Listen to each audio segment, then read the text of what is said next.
dia, boa tarde, boa noite. Sejam bem-vindos, bem-vindas ao nosso RH Labcast, o podcast de parceria da Culture Rocks com a BRH Regional da Berrini. Sou a Alexandra, tô aqui com a Fernanda, com a Maite. A gente vai se apresentar. E depois de gravar 9 episódios esse ano na nossa primeira edição do podcast, a gente veio gravar o nosso 10º episódio, fechamento, 11 convidados esse ano, meninas, e fazer um pupurri do que passou por aqui e tendências para 2026. Maite? Vamos lá, eu sou Maite Junqueira, sou hoje responsável pela diretoria de educação e desenvolvimento aqui na Culture Rocks, né? By Wall EdTech, vamos falar assim, para a gente sempre lembrar que nós pertencemos ao grupo Wall EdTech. Estou muito feliz com o resultado que a gente alcançou esse ano, com essa parceria. Eu acho que hoje é dia de celebrar, né? Finalizar aí. É muito bom, né? Eu acho que das três, desde o início, nessa ideia desse projeto, e o Davi Búfalo com o Ruedas Teva conversaram e conseguiram fazer uma ideia que a gente teve em 2024, colocar para rodar em 25 e a gente aí fazendo vamos fazer um balanço do ano dos nossos episódios. Então, estou bem feliz. Sou Fernanda Burim, sou líder de RH e também aqui na vice-presidência da Berrini. E eu sou a Alexandra Nunes, diretora de RH na Peers Consulting, também diretora de conteúdo na BRH Berrini, com o Will e com a Fê. E nesse ano, né, de primeira edição do podcast, como a Fê e a Maite falaram, a gente falou sobre cultura, IA, saúde mental, inteligência coletiva, futuro do RH. Obviamente, falamos em vários episódios com temas diferentes. A gente vai trazer aqui algum pupurri das nossas percepções. Nós três aqui participamos de vários dos episódios, organizamos todos os episódios. Queria perguntar para a Maite, o que mais chamou a atenção nos episódios desse ano? Bom, é super difícil a gente eleger um, né? Mas eu fiquei pensando que acho que vale a pena a gente começar por saúde mental, porque acho que é o tema que vai continuar em pauta, a gente sabe disso, e ele impacta toda a organização a partir do momento que uma organização está dentro de uma sociedade, dentro de um país, e assim caminhamos, né? E a gente fez aí o podcast sobre saúde mental, eu e a Fê, sim, e a convidada foi a Cíntia Alves, né? Ela é especialista aí em saúde mental, tem trabalhado muito com as organizações. E o que me chamou muito a atenção é, primeiro, para a gente mudar a forma como a gente fala sobre saúde mental, porque toda vez que a gente fala de saúde mental, a gente remete à doença, né? Eu tenho que cuidar para essa empresa não adoecer, eu tenho que cuidar para essa sociedade não adoecer. E não olha, na realidade, para o nome mesmo, que é saúde. Então, a premissa é, a gente passa a olhar a temática saúde e bem-estar quando a gente fala de saúde mental e não a doença. E dando um zoom para as organizações, o que eu achei crucial é a gente olhar a saúde mental como com um olhar sistêmico, né? Principalmente dentro das organizações, porque muitas vezes a gente mantém ainda iniciativas voltadas para o indivíduo, ligada à saúde, né? E não olha sistemicamente para a organização, entendendo que todos os stakeholders, os indivíduos, sejam ele, qual posição ele vai estar, líder ou não líder, e o sistema da organização, os processos, a cultura organizacional, tudo isso junto tem que ser olhado para quando a gente pensa em saúde mental. Então, para mim, isso é crucial quando a gente quer falar ou fazer qualquer trabalho de saúde mental dentro das organizações hoje, né? Então, acho que fica aí como um highlight do que foi falado, até para as pessoas que estão aqui ouvindo, nós vamos pensar como é que eu levo esse tema para a mesa, né? Para a mesa de discussão dentro das organizações. E acho que mais do que só tendência, né? Porque a NR1 está entrando Exato. Oficialmente em 26, esse ano era para ter entrado, foi postergado, e aí vai ser difícil fugir do assunto de alguma forma. Né? Exatamente. Tem um conjunto de elementos. Me ocorre ainda, várias vezes quando a gente está fazendo os nossos planejamentos como RHs, a gente elenca lá atividades, iniciativas para o ano seguinte. Talvez no tema saúde mental, como a gente literalmente é uma sociedade muito ansiosa, né? Acho que esse é um dos principais pontos, e o Brasil está no ranking. Tá no ranking. Top. Top 5 ansiedade no mundo. Está em segundo lugar. Né? Eu acho que é segundo ou terceiro. Fiquei nessa dúvida também quando fui falar. Mas para além desse tema de o que eu estou planejando para os meus colaboradores em termos de saúde mental para o ano que vem, o que eu quero atingir e como eu posso fazer isso?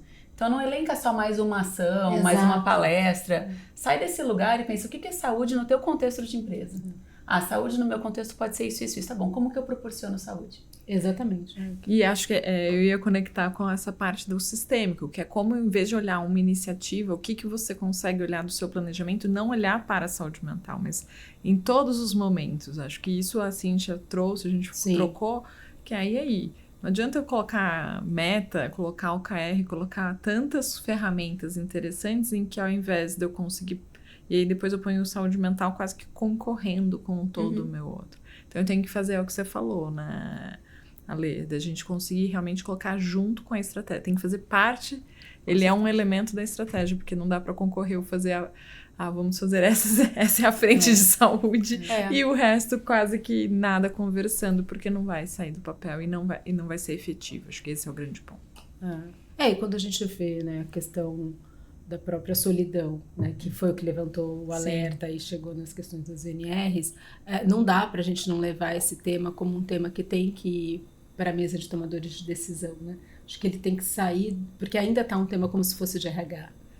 E o RH pode sim ser o comunicador disso, que vai trazer dados sobre isso, mas ele é um tema sistêmico, né? Então, assim, ele pertence principalmente a todos que estão sentados em cadeiras de decisão, para poder trazer projetos, seja o que for, mas que tenham um impacto maior e que sejam monitorados com indicadores, enfim. Tem até um livro recente, o Vinícius Kitahara lançou um livro de felicidade.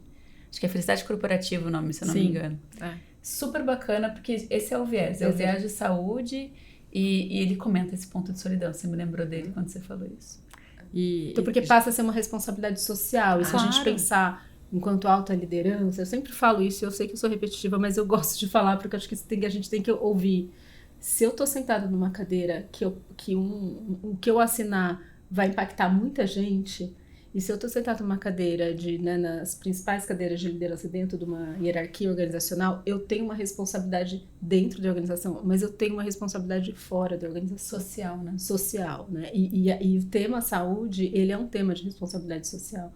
E eu acho que ainda a gente está muito longe disso dentro das empresas. É verdade. E vocês duas trazendo esses elementos me fez conectar com 2 pontos. Acho que um outro livro falando sobre saúde e que conecta bastante com o ponto que você trouxe da importância do líder entender o impacto dele como indivíduo. Exato. Não só vamos fazer esse processo, não, mas eu sou um exemplo, né? Todo líder, ele acaba sendo exemplo. E aí, você está cuidando da sua saúde? Né? O quanto que você consegue trazer exemplos ou o seu ser já traz alguma forma de mostrar isso. E o ano passado... Uma colega minha lançou um livro, a Dani Bawab, que é o Doping Corporativo. Que legal. Esse livro é ótimo. Esse livro é Doping Corporativo. E a Dani Bawab, a gente tem que convidá-la. A gente convidou ela pro evento. Pode ser que para a próxima temporada a gente traga. Legal. Porque ela traz essa visão de uma sociedade em que para a gente performar, por isso que eu brinquei, né, das OKRs, mas o quanto que é a pressão por performance, eu começo a reproduzir comportamentos que a gente via antes no esporte, que a pessoa, preciso atingir mais, e a pessoa começa, às vezes, a usar artifícios para fazer. E o quanto que as pessoas estão usando medicamentos que são para questões de doenças realmente mentais, mas para ter a superprodutividade. Eu vou comprar esse livro. Então, assim, isso faz para mim uma conversa muito forte do quanto eu, líder, tô sendo lá o super exemplo de superprodução, de tô fazendo, mas você tem um high performance de verdade ou você está usando artifícios e o quanto que isso vai virando uma cadeia. E em alguns ambientes isso é muito comum. E a gente, o RH às vezes não vê. Isso não é saúde, né? Isso não é saúde. Isso não é saúde. Isso não é. Então, como que a gente consegue também trazer? E aí, por isso que acho que os pontos que vocês trouxeram para mim faz muita conexão com esse elemento do quanto que a gente precisa, de alguma forma, também olhar. Se eu, indivíduo, sou exemplo... Quais são as formas que eu tô fazendo? Eu tomo 2 cafés e treino, ou eu falo que eu tomo 2 cafés e treino, na verdade... não, eu dou conta, meu dia dá conta, mas se o seu dia tem... Não são 24 horas do nosso dia, né? Porque se a gente deveria dormir 6 a 8 horas por noite, já cai. Sim. E só que quem toma algum medicamento acaba dormindo 2, 3 horas por noite. Então, esse cara sim tem um dia maior. Né? Esse profissional tem um dia maior. Então, a gente... essa reflexão que você trouxe é fundamental. Quanto o líder tem consciência do impacto no grupo dele e na sociedade, né? O comportamento dele vai muito além. Exato. E você estava falando, olhando por líder, até tirando ele da posição, né, do papel e cargo, vamos pensar de líder, mas olhando ele indivíduo, acho que tem também um trabalho que a gente precisa fazer, que é olhar os líderes também como indivíduos, né? Porque a gente acaba trabalhando muito, olha, líder, você must have, você tem que, e ele tem que mesmo, porque ele tem um papel importante perante todos os outros, mas tem um lado que é ele, como é que ele tá, né? No que tange a saúde mental, vamos pensar assim, né? Porque olhando para um lado de doença, eu vi uma pesquisa global ano passado que mostrou que 65% da alta liderança, foi pesquisada alta liderança, então vamos pensar que são diretores executivos para cima, 65% eles declararam que tiveram burnout. Então, assim, é um número muito alto, se você pensar bem, agravante, né? E a gente acaba trabalhando fortemente o tema. Acho que tem hora que a gente esquece dele enquanto indivíduo. Eu sinto um pouco disso, assim. E você está trazendo um elemento que saiu semana passada na pesquisa na Carreira dos Sonhos, que a Companhia de Talento faz há mais de 20 anos. E eles começaram a trazer os recortes de o que os jovens de 10 anos, 20 anos estavam colocando e o que agora os jovens estão fazendo. Então, quem provavelmente está numa cadeira de média liderança, está colocando os mesmos elementos que os jovens há 10 anos, ou seja, são as mesmas pessoas, que tem a questão do equilíbrio. E como que a gente acaba, às vezes, falando, mas esses jovens não querem nada, essa nova geração não quer nada. Será que eles não querem nada ou eles estão com mais consciência do que é equilíbrio? Porque esse burnout, eu já tive 2 episódios que eram piripaque, porque não tinha o nome burnout na época que eu tive, mas era... O burnout sempre existiu, ele só não tinha nome. Ele só não tinha nome, mas você vai pro hospital, você vai lá, faz um monte de coisa, ele não sabe, né? Eu tive uma paralisia, enfim... E aí, nada disso, eu acho que é muito estresse, acho que é isso. Você vai e acha, e no final era. Mas o que tá ali por trás, né? É a falta da gente conseguir fazer esse equilíbrio. Então, a gente, às vezes, pode ter como fazer os jovens serem também um exemplo. Sem dúvida. Tem um estudo que saiu da Evermont, depois eu posso colocar também o link. A gente tá falando de um monte de coisa legal aqui, a gente pode colocar depois o link. A gente coloca o link. Tem um estudo da Evermont que saiu recentemente, acho que eles apresentaram há 3, 4 semanas atrás, inclusive na Europa, mas divulgaram no Brasil, inclusive desse contexto do executivo brasileiro. Porque o nosso mercado aqui, nacional, ele é um mercado muito intenso. A gente sai de crise econômica, política, aí tem uma coisa de imposto, aí muda todas as regras, o jogo já tá andando. E isso acontece todos os anos, tem alguma crise ou mais de uma grande crise, né? Então é um executivo que ele fica muito preparado.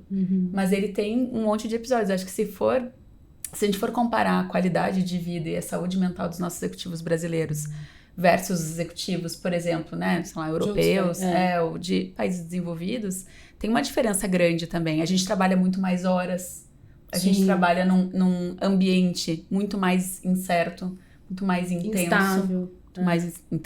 Mais instável.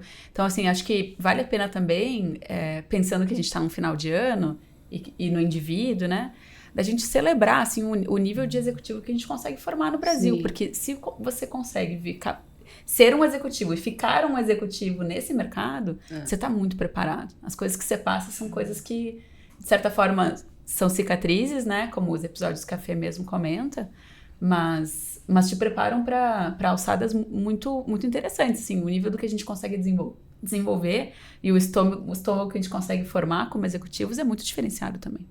Acho que tem não vou lembrar qual foi a pesquisa que eu vi, mas fala muito dos indianos e brasileiros, né? Qual que é a proximidade desse perfil. E quando a gente olha para quais são as grandes techs mundialmente famosas, a quantidade de indianos assumindo a cadeira de número 1.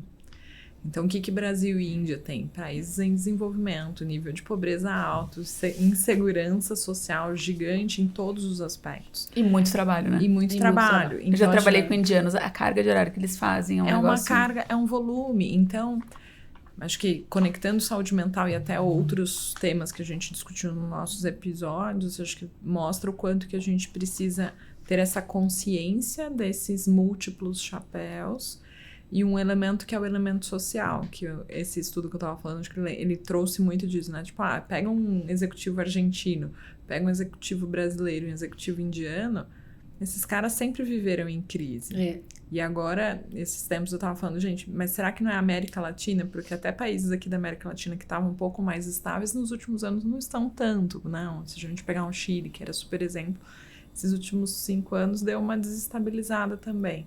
Então, a gente tem questões econômicas, questões de desenvolvimento que faz com que a gente tenha outros elementos, né? E a Alexandra lembrou bem, né? A reforma trabalhista tá aí... Trabalhista não, a reforma tributária. Ou eu, trabalhista. Ela a reforma tributária, ela tá gritando aí. Não, várias assim, ano que vem tem Copa, eleição, reforma tributária, assim, dá pra elencar. E todos os feriados emendados, vamos lá. Desafiador, mas a gente vai conseguir. Sim. Bom, vamos lá, vamos mudar de assunto, vamos mudar de tema, senão a gente vai ficar aqui, só no episódio... Tem muito tema, só no episódio de saúde mental. Fê, você quer contar um pouco, né? A gente participou de 2 podcasts. Isso, nós fizemos juntas, né? A saúde ressaltar. E fizemos o de neurociência. E o neurociência com a Carla, acho que conectando, vamos continuar, tentar fazer a conexão com o nosso bate-papo aqui. Mas ela trouxe muito a questão da neurociência de uma forma mais prática e do dia a dia. E o quanto a gente poderia usar isso até conectando com essa conversa do desenvolvimento dos líderes. Porque quando a gente olha o quanto que esse autoconhecimento sobre como o nosso cérebro funciona, o que tem, quanto que a gente consegue conectar com as questões sociais, né? E aí, conectando com a Ana Flávia também, que falou sobre ética, que eu acho que foi outra conversa maravilhosa que veio, sim. Mas ela trazendo essa questão, qual é esse ambiente que a gente tá, né? A Ana Flávia falou muito do... Cara, ética e moral, vamos discutir isso olhando para os ambientes, porque se a gente quiser falar isso olhando para a sociedade, para um ambiente muito amplo, isso vai te trazer um desafio. E às vezes para discutir quem que está aqui como RH, ter essa clareza de qual é a visão da liderança. Então, acho que essas 2 conversas para mim conectam muito no quanto a gente poderia apoiar cada vez mais, ou como o RH deveria trabalhar mais esses temas do autoconhecimento, né, tanto do grupo, né, então o que o nosso grupo considera como o certo e errado, o que o nosso grupo considera linhas, mas e eu como indivíduo, como que eu estou nisso e como que funcionam os meus radares automáticos que a neurociência pode nos ajudar tanto. E um outro elemento que ela trouxe é o quanto ter essa profundidade, conhecer mais de neurociência pode ajudar os líderes, né, ela falando da importância de pensar a neurociência dentro dos conselhos, de quanto que ter um neurocientista pode ajudar a fazer outras leituras e, para mim, muito da fala da Ana pareceu semelhante também, né? O quanto que da filosofia e a sociologia pode apoiar nisso. Sim. Me ocorreu quando estava ouvindo o podcast de vocês, inclusive, porque eu não estava nesse, mas achei incrível. Na verdade, nós estamos utilizando, impactando o outro, o tempo todo. Momento, a gente vai estar causando impacto. Aqui, se a gente levasse para um lugar a conversa, a gente ia mudar o estado mental da sala inteira, inclusive dos meninos que estão nos apoiando aqui gentilmente. E no final do dia, o que eu acho legal quando ela comenta, inclusive dos conselhos, Fê, acho que vale a pena também vocês falarem um pouco sobre isso. Talvez se a gente usar de forma consciente, o ponto é que ela é super aplicável, mas é nesse sentido, a gente está utilizando. A forma como eu opto de posicionar as palavras, o clima que eu vou dar pro ambiente, eu tô dando um tom, eu impacto esse outro. Então imagina uma reunião de conselho, no que a gente estava falando agora do mercado brasileiro, que não tá nem um pouco fácil, tomando decisões difíceis. A forma como eu opto colocar as minhas palavras, esse uso da neurolinguística, ela afeta toda o consciente, o ambiente da sala. O coletivo, né? Ela tem impacto no coletivo. Acho que vale a pena vocês falarem um pouco sobre isso. A Carla trazendo esse elemento, para mim, me remeteu muito até a minha graduação. Eu fiz letras com foco em linguística e tinha muito sobre essa neurolinguística. Mas mais do que só a questão dessa base, acho que tem essa questão do como pensar e fazer. Nós brasileiros somos super reconhecidos com a nossa naturalidade, espontaneidade, proximidade. E a gente tem uma alta capacidade de execução.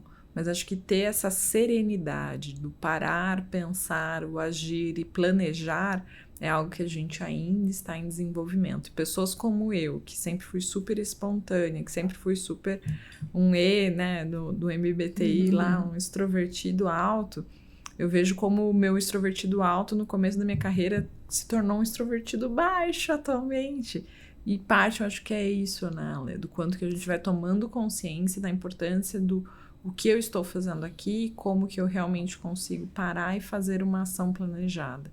E ter essa consciência, a gente conseguiu o tempo inteiro estar resgatando todas as balões que a nossa cabeça vai abrindo, né? Para quem é da década 80, 90, o mundo de Bob, né? Todos os nossos balõezinhos aqui que vai abrindo, mas como que eu consigo de alguma forma criar mecanismos? Eu percebo que aqui nós duas, eu não preciso hoje estar com um papel muito para escrever e seguir meu raciocínio. E tô com o foco hoje, tô super tranquila, meu bastidor tá tranquilo que eu não preciso, mas eu sei que se é um outro cenário, eu preciso ter um papel para me ajudar a guiar, para me escrever. E isso foi coisa que eu criei faz pouco tempo. Essa consciência não é algo natural. E é um exercício, né? E é o que a Carla trouxe. Isso. É o exercício. Como que a gente começa. E cada um vai ter um mecanismo. Tô falando o meu, mas tem. E acho que ela trouxe isso de uma forma muito leve e muito boa pra gente fazer isso constantemente. E dando a possibilidade de ser praticado, né? Porque eu acho que quem não é da área da saúde até então olha pra neurociência como algo distante, assim. É que eu posso entender, saber, estudar, mas eu não vou trazer isso pro meu dia a dia. Eu não vou colocar isso como prática quando eu estou numa reunião de conselho, né, assim, e ela trouxe para um lugar com uma possibilidade de aplicação muito grande, mas lógico, para isso tem que ler, tem que estudar, tem que se treinar um pouco, mas por outro lado, eu acho que ela falou de algo muito do quanto também a gente não tem que ficar num estado de alerta a todo momento, né, porque ela trouxe, eu achei importante quando ela trouxe que quando se começou a falar de inteligência emocional, foi muito importante, foi um marco significativo, acho que deu espaço para as emoções, mas ela trouxe um outro olhar que eu não tinha, que a gente não tinha visto desse lugar, desse ângulo, que ao mesmo tempo que foi positivo por um lado, mas por outro lado, ela deixou a gente num lugar como se assim, eu tenho que então entender muito bem das minhas emoções, eu preciso cuidar das minhas emoções. E isso a gente sabe que não é possível. Não é que eu acordo de manhã e falo assim, ó, tá aqui, ó, a emoção. O inconsciente é muito rápido, exato. Não dá. Pode tentar, né? Ele te atropela, né? E que daí ela acabou lidando no dia a dia, e daí nisso ela trouxe para os líderes, né? Vendo líderes que estavam lá assim, quase um robotizado, tentando dar conta daquilo que ele tinha aprendido, porque aquilo era muito importante para impactar o outro. E foi para um lado mais artificial, né? Então, acho que a gente tem que fazer uma releitura, né, do que é eu ter mais consciência das minhas emoções, né? Que não é eu dominá-las, não existe essa palavra. E eu achei importante ela trazer isso, porque acho que deu também um alívio para as pessoas que às vezes têm um grau de exigência grande, né? E o quanto isso... E eu lembro que a gente fez isso. Enquanto RH, a gente fez muito isso com todo mundo, né? Vamos treinar as emoções, vamos reconhecer essas emoções. Então foi importante o que ela trouxe. Muito legal. Então acho que a Carla trouxe toda essa leitura com leveza de como a gente fazer essa tradução de tantas frentes e tantas responsabilidades. E aí, Ale? E você? O que mais te marcou nessa nossa primeira temporada? Eu acho que primeiro uma das coisas que mais me marcou foi a gente ter executado, sabe, esses 9 episódios. A gente conseguiu, assim, o pessoal da Culture Rocks, uma equipe incrível, Caramila, sabe? Um time muito legal. E o nosso time é BRH, né? A gente elencar as pessoas, fazer contato. Então, acho que isso, assim, ter conseguido... A como Fê já voluntários, Davi, né? Aqui, né? Mas o Davi Búfalo foi incrível aqui, liderou, somos voluntários, né? Então, estávamos tocando as empresas e também faz uma linha de podcast super legal com um monte de gente. Vamos fazer um podcast agora. Então, acho que foi super legal. Mas dos episódios que eu participei do SG Sustentabilidade com o Ricardo Voltolini e com a Carol Zirinski, que inclusive é da BRH também. E o Ricardo, nossa, incrível. A Carol eles fizeram uma dupla. Então eu tive a oportunidade de entrevistá-lo junto com o... Rodas. Foi com Rodas? Foi com Rodas. Foi com Rodas, foi com Foi? Rodas. Foi. Eu acho que foi. Ele tava numa passagem aqui no Brasil e gravou vários episódios. Ah, não, foi com o Godoy. Foi com o Godoy. Godoy, É isso. Godoy não tava, é do meu time. foi- É isso. Ele é incrível. Ele é ótimo. Ele é maravilhoso. excelente. É. Bom, sou suspeita. Os dois que eu fiz com o Godoy. Ah, inclusive. você fez com o Godoy. É, foi ótimo. E o Ricardo é um cara, assim, que ele tem, assim, a carreira inteira falando de ESG e ele traz de uma forma tão sincera. A Fê falou que nós brasileiros somos muito genuínos. Assim, ele já fez em tantos lugares o tema de ESG a ponto de criticar até a forma como se faz, sabe? Achei muito legal. Um episódio que vale a pena. Porque ele não coloca a cor de rosa, assim. No final do dia, ele realmente olha... Tanto que ele falou assim, o termo ESG já ficou... Assim como se tem o da saúde mental, de que o líder ficou duro aqui, pensando que ele não pode errar... o ESG ficou assim, poxa, é um negócio lá que é só para selo, 2, naquela ideia do que é para inglês ver, né? Assim, mas não é tão genuíno. E ele acredita de verdade, ele fez de verdade 30 anos. Acho que a empresa tem 29, 30 anos, ele faz há 32 anos isso. Então, ele até falou assim, é sustentabilidade, mas sustentabilidade de que é útil. É a que fica, é a que faz a diferença. A gente deu o exemplo da Mercer, não sei se vocês conhecem, mas Sim. eu conheço porque é uma empresa gaúcha, né? E é um exemplo realmente de propósito, de fazer de verdade, de fazer o que precisa, de tomar decisões difíceis em prol de sustentabilidade. Mas eu acho que é um episódio legal porque... E aí o tempero da Carol, de quem atua em RH há muitos anos, em muitas empresas diferentes, e de que viu, né? Muitas vezes algumas coisas o próprio RH acreditava, mas não conseguia fazer. O RH também tem essa batalha, né, de conseguir fazer as coisas que são importantes parecerem também importantes, né, não basta ser, tem que parecer. E eu acho que o podcast, ele me lembrou um pouco dessa vida real, de temas que são sensíveis, que são difíceis, que são importantes, mas que algumas vezes parece que eles só são importantes quando eles estão na onda, e depois na história do equilíbrio, né, mas assim, depois quando eles estão embaixo na onda, que a gente deixa de lado, e que tem um grupo de pessoas que fica 30 anos, né, vendo e demonstrando a importância. Porque foi o que eu senti. Eu trabalhei pouco com ESG, não posso falar assim. Eu tenho muito mais experiência, muito mais de ler o que está acontecendo do que uma atuação mesmo. Mas eu percebi muito isso no mercado, que teve um boom, né? Virou um trend, então todo mundo olhava, aí surgiram cargos de ESG e assim vai. Eu sempre fui de consultoria, então você sempre vê tudo acontecendo, né? Você vai nas empresas e é muito claro quando alguma coisa vira um trend, assim, porque você vai na empresa, a empresa vai falar daquilo, né? E depois foi para esse lugar que eu não diria nem do equilíbrio, ficou morno, né? Assim, as pessoas pararam de ver, pararam de olhar. E quando você fala o que ele trouxe, pelo que eu tô entendendo, foi isso mesmo. Foi muito vida real. Foi muito vida real. E aí, escutando ele, a Carol trocando, né, vocês falando e olhando, vou fazer de novo um paralelo comigo, mas as duas primeiras organizações que eu atuei no mundo corporativo são empresas reconhecidas até hoje por serem de ESG. Então, a gente está falando de empresas que há mais de 20 anos têm isso como estratégia e faz. E um dos líderes que até hoje é super... Olhando os três pilares, sempre olhando os três pilares. E um dos líderes que é famoso até hoje, quando tem, muita gente chama, que é o Fábio Barbosa, Fábio Colette Barbosa, que ele, na época, era o líder do Banco Real. E ele fala, gente, não dá para ser sustentabilidade para ser bonito para um. E tem uma frase que a gente sempre ria, e ele trazia de formas diferentes, mas tem que ser bom pro camarão, tem que ser bom pro mar, tem que ser bom pro pescador, tem que ser bom... Então ele ia trazendo de uma forma muito simples o que é sustentabilidade. E a Tamara, que eu conheci quando eu estava na Natura, ela trouxe logo no exercício, assim, tipo, dia 2 de estagiária, entrei na empresa, né? Entrei na Natura, aquela coisa.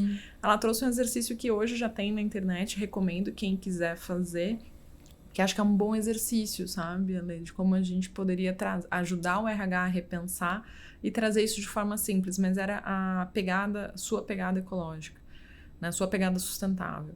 E na época eu tava saindo da casa dos meus pais, né? Estudante. É aquele teste que você vai colocando as coisas que você consome você e dá a faz. sua pegada de carbono. E dá a sua pegada. Super legal. E é um super teste legal. simples, mas na época era feito em papel, a gente calculava e hoje já tem pela internet super simples. E eu lembro que eu tive, assim, eu era a que menos... Eu era a mais sustentável do grupo, um grupo de 60. E aquilo ela pegou e me chamou lá. Não, vamos, pegou com mais e eu era a menor. E quando a gente foi olhar, e aquele dia para mim foi o dia que eu falei, então sustentabilidade é muito mais simples se a gente tivesse trabalhado isso lá nas bases do que o outro. Mas resumo, para não ficar estendendo, mas a questão é a forma como eu fui criada, minha família, hábitos dentro de casa, de sempre separou lixo, sempre deixou lixo orgânico da cozinha, por exemplo, sempre meu pai enterrou no jardim ou na parte de trás, que tem árvores também. Então, sempre teve alguns hábitos, estou dando esse exemplo, aquecimento solar, a casa dos meus pais tem aquecimento solar desde 92. Então, assim, são coisas meio que de casa, de como são hábitos da casa. Que pra ti talvez pareçam até normais. Que pra mim são muito comuns, normais, muito né? comuns.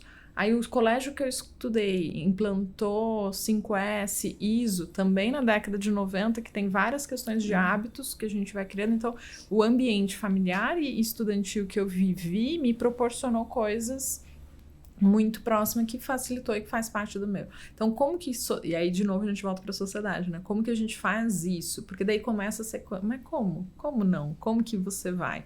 Então... Muitas questões de compliance, questões legais que hoje entram nas questões de ESG. No começo da década, né, dos anos 2000, estava muito forte a questão ambiental, mas a gente tem que olhar que é um tripé, né? O que tem nesse tripé e a gente ignora. Então, por isso que eu acho que não dá para falar que é só da organização. A gente precisa voltar para o ensino fundamental, ensino médio e discussão básica, porque acho que é aí que a gente vai conseguir realmente não fazer esse... voo da galinha, né, que o Toninho trouxe, porque é um desafio, não tem, ele é muito mais complexo, principalmente quando a gente vai falar toda a parte social. Exato. Ele não é só reciclar, não é só... Quando você coloca os três, né, você está de falando ambiente, sociedade e governança, né? Então, você tem que olhar, claro que muitas organizações não vão estar atuantes nos três, né? Muitas vezes ela vai atuar mais, ela pode estar atuante nos três, mas não forte nos três, porque tem desafios importantes que tem a ver com o negócio, né? E tem a natureza do negócio. Exato, a natureza do negócio, a natureza do país que você está atuando, tem várias coisas aí, é complexo, né? Porque quando a gente olha para uma sociedade com muito mais serviços, a gente vai olhar para o social e para a governança. Quando eu estou falando de uma sociedade com mais empresas de produção, a parte ambiental vai ser muito forte. Mas não significa que o serviço que eu estou fazendo, às vezes eu estou financiando, eu estou criando tecnologia, eu vou impactar. Então, acho que é só para a gente também não tirar o pé de tudo, porque é bem desafiador, mas tem uma oportunidade legal. Tem que partir de um lugar de diagnóstico. Tem caminho, né? Exato. Agora, eu tenho a mesma visão que você, acho que nós três, e acho que toda a sociedade, que o caminho inicial é a educação, né? Então eu tenho uma esperança que essa nova geração que está entrando aí para o mercado de trabalho, até porque a gente já vê uma visão muito mais consciente, muito mais crítica, pensando nos três pilares, né? Quando ela estiver aí sentada em cadeiras de decisão, enfim, ela vai poder influenciar e tomar decisões muito mais certeiras, vamos pensar assim, e cuidadas, pensando no ESG, né? Eu acredito nisso, Final de ano é muita esperança, né? Eu acredito nisso. Porque você conversa com eles, já está num outro lugar, né? E as que não entraram ainda, a geração aí com 15, 16 anos, que ele já vai estar aí, é outra consciência que elas têm. Super legal. E vamos pensar que a gente está na era onde a gente tem 4 gerações convivendo juntas dentro do ambiente organizacional, e 7 convivendo no mundo, né? Daqui a um tempo vai maior vez que a gente tem gerações convivendo, né? Um outro episódio, que até esse eu não participei, mas ele me chamou muita atenção, então acho que vale a pena a gente falar aqui, foi o último que a gente lançou, que é o de algoritmo e vieses. Foi com a Ana, da Dengo. E eu achei super legal assim, a forma como ela consegue trazer, e acho que algumas coisas do que a gente está trazendo aqui de forma genuína levam para o mesmo lugar. Utilidade, aplicabilidade, né? E ela traz exemplos, primeiro do que ela tem feito de transformação, mas depois do que acontece quando a gente não usa. Por exemplo, o advento da IA, que a gente estamos evitando tocar no ponto que todo mundo cansado do tema IA, assim, acho que do ano e de IA todo mundo tá cansado, né? Mas ela traz de forma prática, assim, todo mundo tá usando muito IA, por exemplo, para fazer os textos das áreas de RH, né? Tradicionalmente aqui a gente tá usando muito porque acelera, porque facilita, porque não expõe nenhum dado da empresa. E aí ela fala, se eu não falo para IA, quero que utilize linguagem inclusiva, a IA vai naturalmente trazer a norma. E a norma é o líder, todos os itens no masculino. Então, assim, ela trouxe no podcast coisas que são super úteis, práticas, simples, sabe? Ela trouxe coisas maiores também do que eles têm feito de prática, que realmente acho que é um baita de um exemplo. Mas esse ponto da gente estar vigilante, que acho que a Carla Tiepo trouxe de Neurociência e Liderança, também serve para esse advento da IA no contexto da diversidade. Porque assim, parece óbvio quando a gente fala, mas no dia a dia, se você não estiver vigilante, você passa, porque você tá usando para ser mais rápido, você joga lá, veio um texto, aprovou, não tem nenhuma informação errada, vai, né? Sim. Então, o nível do quanto a gente está automatizando com as IAs, com tanto a ferramenta da OpenAI, né, como com o Copilot, se você automatiza tudo, daqui a pouco o Copilot está hoje em dia conseguindo ler nossos e-mails, já reserva pra gente, já bota pra cá, bota pra lá. Mas assim, o quanto eu não interajo se eu não estiver vigilante, o meu prompt vai indicar ir pra um lugar que a gente não sair da norma. A gente não revelar que a gente segue com uma oportunidade muito grande em abrir mais espaço, né? Em dar mais voz para as pessoas. E acho que esse elemento de como orientar o prompt, né? Tem uma outra conversa que participei esses dias e foi muito legal. A pessoa trazendo o quanto que... E aí, nós de RH, estamos realmente querendo entender o que é o prompt? Porque hoje no chat GPT ou no próprio Copilot, você consegue criar diferentes perfis, né? Isso. Então, você cria uma aba... E ali naquela aba, como que eu vou colocar? Lembre-se que tudo que você responder aqui, você precisa. Então, você faz a configuração para que você pode revisar cada prompt, mas também fazer isso, para que ela não... para que a gente consiga, de alguma forma, ir mudando e fazendo. E que não tem certo e errado. Na minha leitura, tem uma questão... É isso que você trouxe. A norma, né? Para a gente não entrar em discussões muito polarizadas sobre o tema. Mas a norma... do português já vai trazer um modelo, ponto. Não é que ela tá querendo ser diferente. É a norma, é a língua, é como faz. Agora, como que a gente faz isso se tornar mais fácil? Eu tô falando dessa questão de criar esses mini grupinhos ou como que você faz os seus mini agentes de IA. Acho que é super fundamental para você conseguir. Agora estou falando do tema A, ou agora estou... dentro do RH fazendo isso, ou estou fazendo alguma coisa pessoal e eu quero esse perfil, porque às vezes você vai usar a mesma, né? Nem todo mundo tá com uma inteligência autorizada, vamos dizer assim, dentro do ambiente de trabalho, mas está usando, né? E aí é uma questão também que a gente tem que entender, as questões éticas daria para puxar, mas vamos fechando aí na frente do tem algoritmo. Um ponto aí que realmente, acho que todo mundo cansou muito de falar de IA, né? Mas, assim, não vai dar para fugir da gente atuar com a IA. E, para isso, não tem como a gente fugir, porque quando a gente fala de prompt e tudo mais, a gente está falando de um letramento digital, de como eu aprendo a trabalhar com a IA, né? E tendo toda a responsabilidade, considerando todos os viés, enfim. E a gente fez uma pesquisa aqui, a Culture Rock, a gente fez uma pesquisa com o público brasileiro, depois eu falo um pouco mais, mas acho que tem um dado aqui que vale a pena não fugir, que assim, do que a gente pesquisou, os 1.160 que responderam, e são pessoas que trabalham no ambiente organizacional, eles declararam, 54%, né, declararam aí que tem receio ainda de trabalhar com IA, né, que tem receio de adotar a IA. Então, assim, é metade, gente, mais da metade, é um número muito significativo, né? Então, a gente não... Eu olho e falo assim, não dá pra gente fugir desse lugar de assim, poxa, se a IA se mantém atualizada, se movimentando, a gente vai ter que caminhar junto. Com certeza. E aí eu tenho 54% com receio disso, né? É o nome... Mas essa pesquisa que você trouxe, Maite, é muito legal, porque conecta... Em 2019, eu defendi meu mestrado, minha dissertação de mestrado. E eu estava na época, já estava há 5, 6 anos fazendo muitas transformações, como RH dentro das organizações, ajudando com transformações. E naquele momento eu estava fazendo muito transformação assim, de inclusão de RPA, de robôs, né? Não chegava a ser inteligência artificial, mas eram robôs. E em alguns casos estava começando a ter alguns chatbots, né? Que na verdade são hoje as IA, a gente está chamando de IA. E o que, numa pesquisa, óbvio, com menos de... era qualitativa, mas eu fiz uma parte quant. E o que estava me chamando a atenção para querer estudar? Que no fim do dia, eram pessoas... Quem que estava passando? Quem que estava conseguindo viver? Poxa, vem aqui um cara de tecnologia, mapeia todo o movimento que eu estou fazendo, A, B, C, vai para a direita, vai para a esquerda, e cria um robô, eu vou perder meu emprego? Alguns tinham essa mentalidade, outros começaram a perguntar pro cara de TI. Mas trabalhar com ele. Né? Aí ele começou a entender, ele falou, então o que eu te falei, você escreveu isso. Isso, então, é como que você está ensinando o robô a fazer meu trabalho? E eu vi casos de pessoas saírem da atividade, que era uma atividade bem mais operacional, para virarem profissionais de tecnologia. Vi pessoas que estavam ali fazendo chatbot, que viraram quem programa o chatbot. E aí...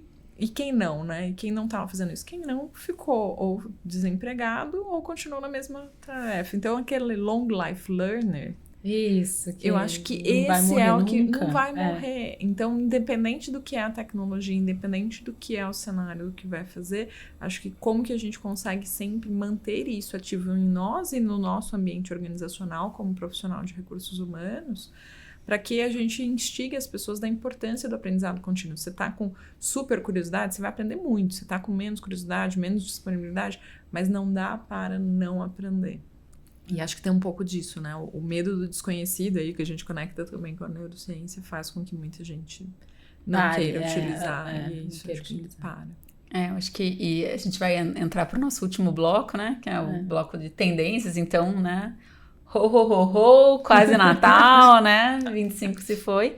E nessas programações, eu acho que, primeiro, assistir os nossos 9 episódios é uma dica ótima. Mas a gente vai falar agora rapidamente sobre tendências para 2026, do que a gente tem percebido em termos de estudo. Então, vou falar um pouquinho de Gartner. Teve o evento em outubro, lá em Orlando, e já saiu muito material legal. Acho que isso embasa muito para nós RHs, as nossas construções de planejamento estratégico de recursos humanos, para a gente de fato ser um RH estratégico, mas que faz o básico bem feito, né?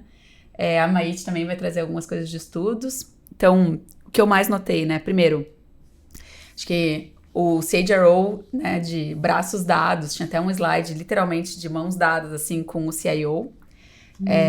E acho que isso é importante dizer, porque tradicionalmente o CHRO dá os braços com o CFO. Né? É verdade. Geralmente é isso que acontece. No Talent Wins, inclusive aquele livro, um dos caras que foi super grande na McKinsey, ele traz isso de... O CEO tem sempre o braço direito e esquerdo. Um é o RH, né? O outro é o CFO. Porque justamente um está pensando com profundidade nos temas comportamentais de pessoas e vendo importância em temas que o outro, mais analítico numérico, também não vê, né? E essas mãos dadas, né, compartilham bastante.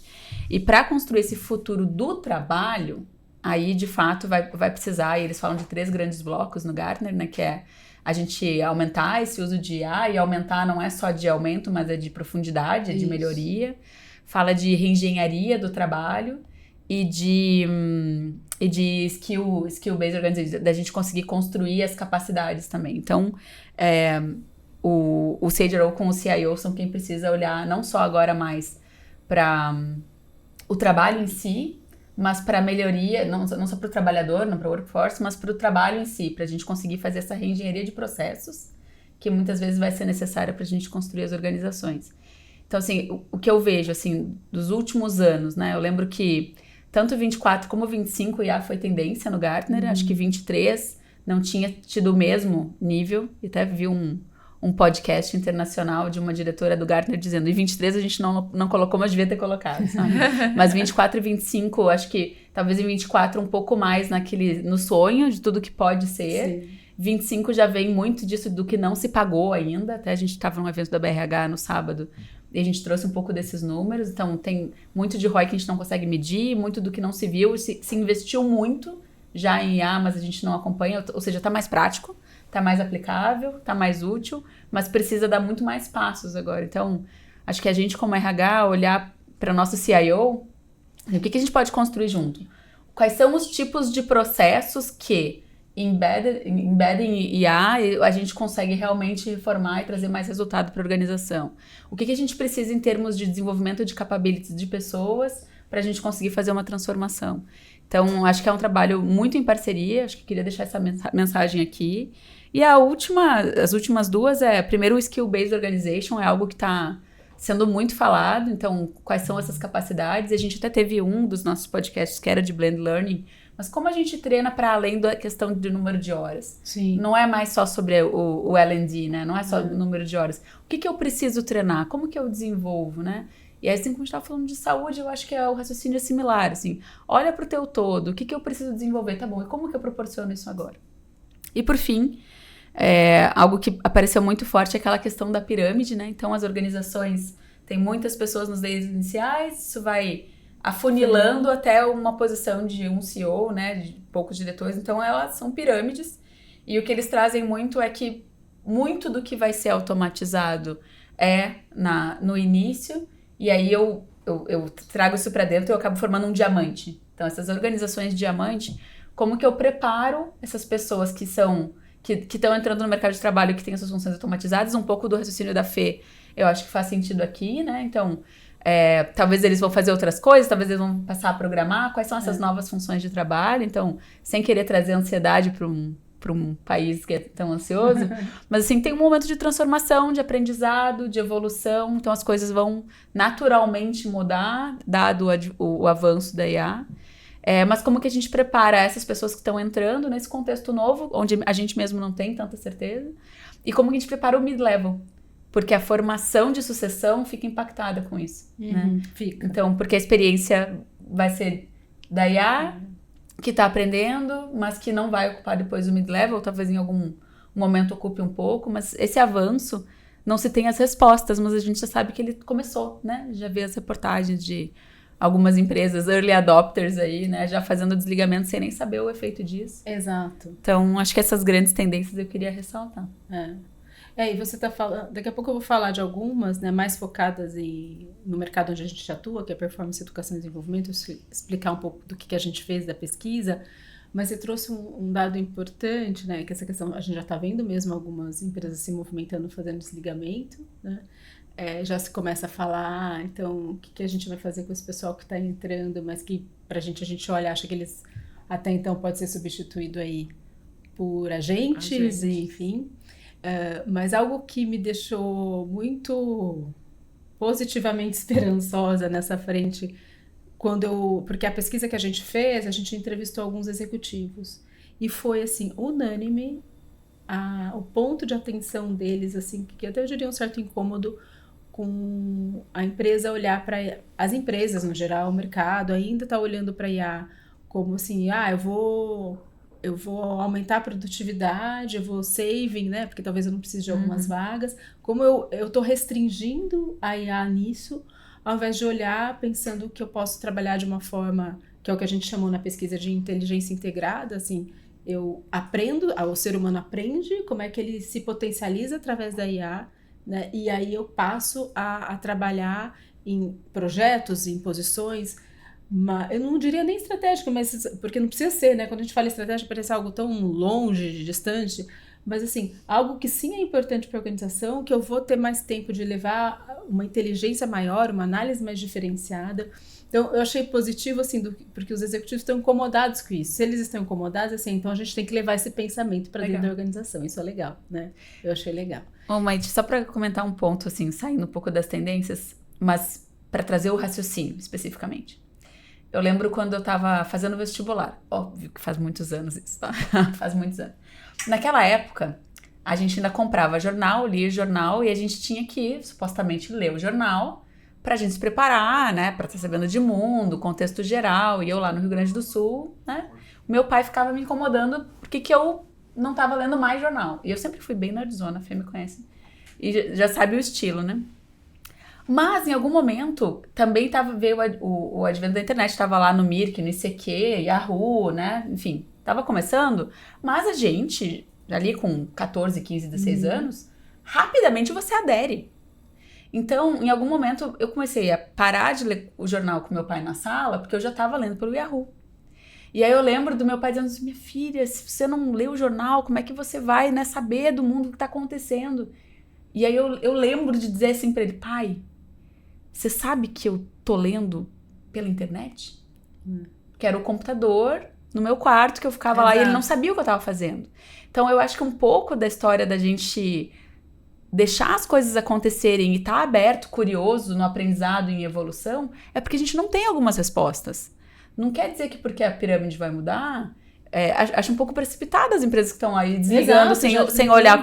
Porque assim, eu posso compor de uma forma diferente que a gente não sabe agora, que meu pai não sabia e me indicava com toda a boa intenção a ler o jornal.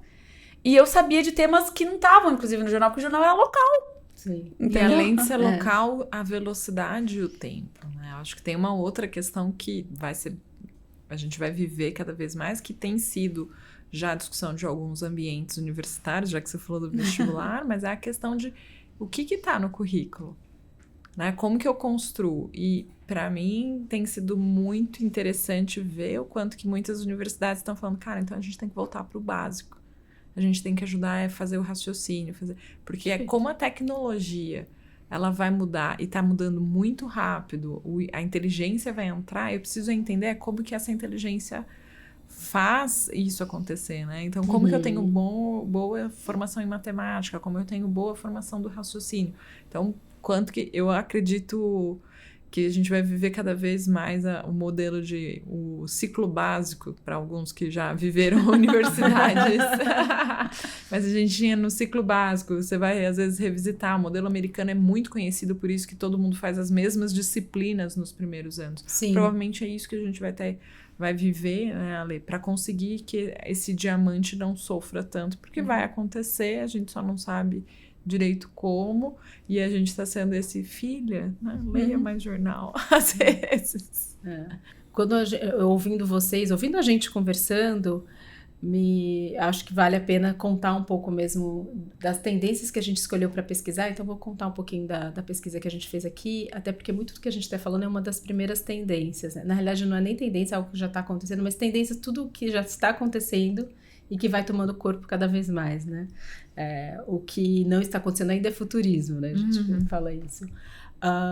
Mas assim, só para dar um overview para quem está escutando, a gente aqui da Culture Rocks, a gente tomou a decisão de fazer a primeira pesquisa, o primeiro report, olhando performance, educação e desenvolvimento, olhando sim e analisando os materiais globais. Então a gente olhou o Gartner, a gente olhou várias outras frentes globais, né, de pesquisa, mas também fazendo uma pesquisa aplicada a Brasil, justamente porque a gente tinha um incômodo que todos esses reportes têm pouco recorte do Brasil, né? Muitas vezes tem América Latina e dá um zoom às vezes no Brasil, mas não são todos, e a gente fica um pouco enviesado, porque você fica sempre olhando algo global, e com pouca informação daqui. Então foi positivo porque a gente conseguiu olhar tudo que é mundo, fazer uma visão crítica disso, mas também olhar Brasil, e a gente elegeu aí 7 tendências, a gente está chamando de tendências porque elas vão continuar influenciando até 2030, diz todos os estudos, né?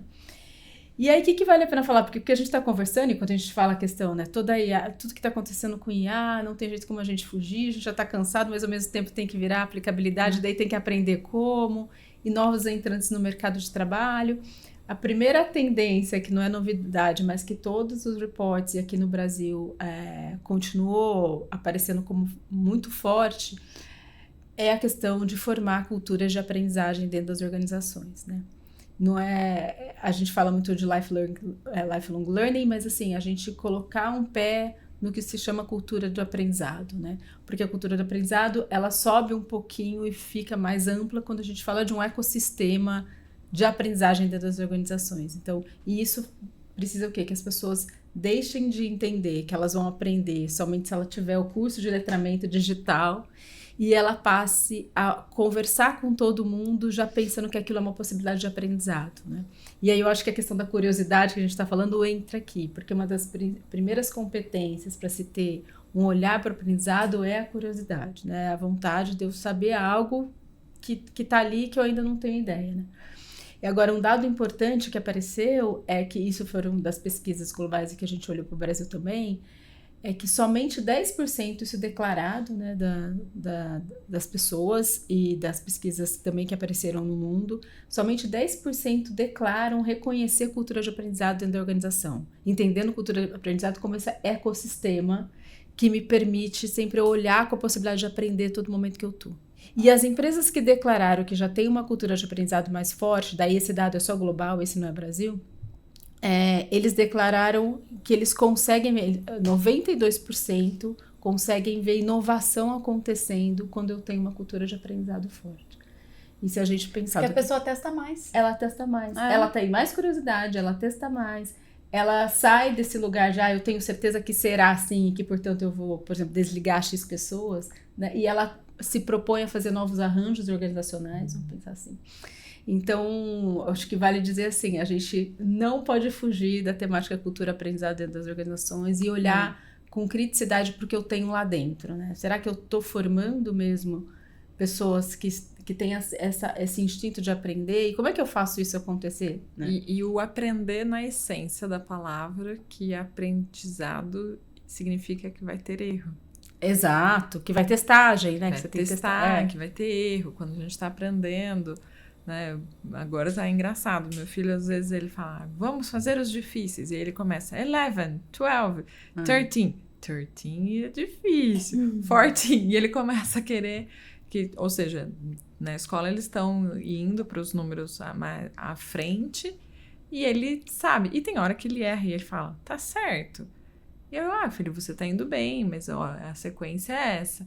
Agora, quanto que a gente fala tudo bem você errar uma sequência, né? Então, esse testar, a cultura de aprendizagem, para mim, eu acho que o elemento mais crucial é como nós, líderes das organizações, colocamos um espaço para o erro, de verdade. Vai ter o dinheiro, não vai ter penalidade, ninguém vai ser mandado embora. Óbvio, né? O erro dentro desse ambiente de teste, não é um erro que você está fazendo coisas erradas, né? Acho que para ninguém achar que eu estou fomentando que pode sair fazendo besteira, mas continua muito bom, né? Não, vou dar só, porque são 7, a ideia não é mais assim, conforme vocês foram falando, eu fui falando, eu acho que tem temas que fazem sentido, assim, né? E outro tema nessa linha, que eu diria que está mais ainda em tendência, embora as empresas, a gente já vê esse movimento, é o que a gente chama de guildas do saber, que é o aprendizado coletivo. Na realidade, é o viver em comunidade, ter possibilidade de comunidades que aprendem dentro das organizações. Né? Então, ela está conectada aí com tudo que a gente está falando. E daí, um dado do Brasil que eu achei interessante, as pessoas que declararam que conseguem ver que elas fazem parte de uma comunidade de aprendizado dentro da sua organização, seja ela informal ou formal, elas declararam... Todas, né, assim, 77% declarou aí que percebem que elas estão aprendendo muito mais, que elas estão muito mais abertas a ousar, a tentar, a fazer testes, que elas estão mais seguras em relação a isso, porque na realidade a premissa inicial é segurança, né? Para eu poder me testar é porque eu tenho que ter um ambiente onde eu tenho segurança para isso, né? Que daí cabe aí a liderança, como você trouxe. Mas eu achei esse número significativo, se a gente pensar. Então, declararam que 77% reconhecem que elas tiveram um avanço em inovação, senso de pertencimento e esse lugar de teste quando elas passam a estar dentro de ou projetos que promovem a comunidade ou comunidades informais, mas que têm esse objetivo de troca para gerar aprendizado. Eu acho que até fazer as correlações aqui, né? Assim, o que as nossas avaliações de desempenho hoje em dia estão medindo? Exato. Será que elas estão medindo esse tipo de capability? De ação, de capability, ou de comportamento. E no final, ou eu tô buscando um outro lugar com um viés mais tecnicista e tô me afastando um pouco desse lugar. Será que eu não consigo colocar algum elemento? Assim, porque eu não tô dizendo aqui de forma alguma que o técnico não é importante. Poxa, eu trabalho em consultoria, o técnico é super importante. Mas sempre que a gente consegue colocar cultura, que a gente consegue colocar exemplos práticos, que a gente consegue acertar o estímulo, eu vejo que as pessoas respondem super bem. E o elemento de quem quem vai ser os avaliadores, né? Mas trazendo assim, essas comunidades, essas guildas de aprendizagem.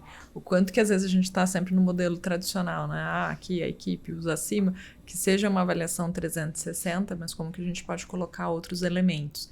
E isso me fez lembrar de um case que eu vi em final de 23, comecinho de 24, e que para mim continua sendo um super case, que foi a ferramenta que o iFood criou internamente com inteligência artificial para mapear quem deveria realmente fazer parte da avaliação de desempenho daquela pessoa em cima das interações mais relevantes do ano dela.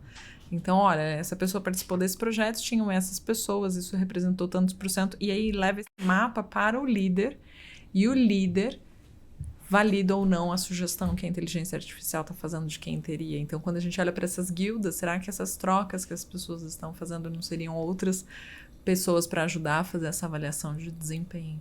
E pensando também nas guildas, o nosso papel como a BRH me fez ter essas conexões, assim, de o quanto que todo mundo que está na comunidade ou que não está, venham, façam parte com a gente. Mas a importância da gente se conectar com outras pessoas e o quanto que a gente aprende. E aí aprende nos fóruns, mas aprende nos grupos de trabalho, porque tem grupos de trabalho dentro da URH, tem os grupos de estudos, são outro elemento, mas tem muitos formatos dentro da associação, enquanto que a gente consegue aprender, né? Eu e a Lê, a gente estava falando disso no começo, antes da gente entrar na gravação, do quanto que a gente vai trocando e aprendendo.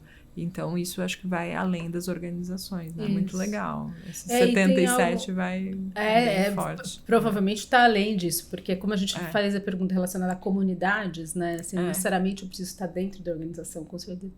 E outra coisa que eu acho que a gente precisa trabalhar cada vez mais é o quanto a gente reconhece que a gente está aprendendo. Porque, por exemplo, é isso, a gente está aqui trocando, isso a gente está acumulando informação, mas a partir do momento que a gente está fazendo conexões, que a gente está fazendo análise, vai virando aprendizado, né? E muitas vezes a gente não para pensar nas diversidades de formas que a gente tem para aprender. Hoje em dia, a gente não reconhece, eu acho que a gente não reconhece. Então, quando a gente vai contar sobre as possibilidades de aprendizado, e até traçar estratégias de desenvolvimento, a gente esquece dos vários formatos que a gente pode ter para aprender, porque a gente não reconhece mesmo, porque é tão no automático, pensando, sabe? E você trouxe isso, Maiti, para mim me remeteu um dos líderes que eu tive, que para mim foi um super aprendizado que ele me deu e que eu tenho tentado nas minhas, né, quando eu faço várias mentorias voluntárias, enfim, algumas pessoas também me procuram para mentoria, né, paga, mas o quanto que a gente tem dificuldade de fazer esse elemento desse aprendizado contínuo. E ele me ensinou uma coisa que ele faz, e eu falei, cara, eu adotei isso para mim e compartilho com todos. Como que você estrutura? O que aconteceu nos seus últimos 6 meses? Você já parou para literalmente escrever? Uhum.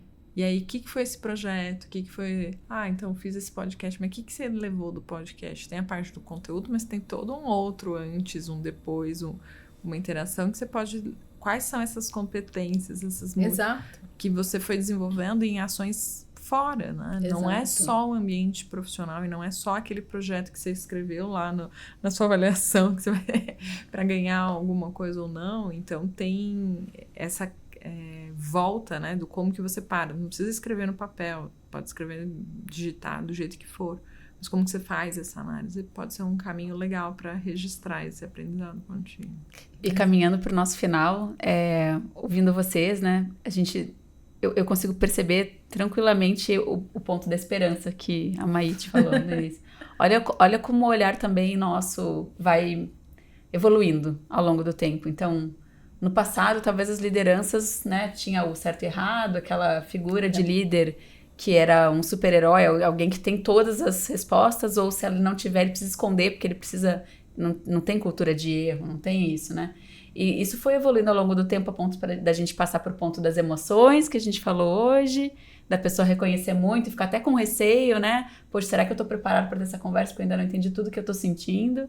E para as novas gerações que estão passando por um momento de transformação de mercado, onde elas também não têm as respostas, nós líderes também não temos, a gente não faz de conta que as tem, a gente está num momento de aprendizado e de evolução. Então, assim, me parece, assim, numa jornada aí de longo prazo, que as gerações têm demonstrado que estão em evolução, que estão curiosas, que querem melhorar. Sempre vai ter expoente para um lado, para o outro, mas a gente está num movimento de sociedade que é de se preparar, que é de entender que a gente não sabe o que não sabe, que tem coisas que a gente não sabe que a gente quer aprender, que tem coisas que a gente sabe que a gente é capaz de ensinar. Então, assim, acho que o movimento de esperança e de evolução, ele é bem significativo, né?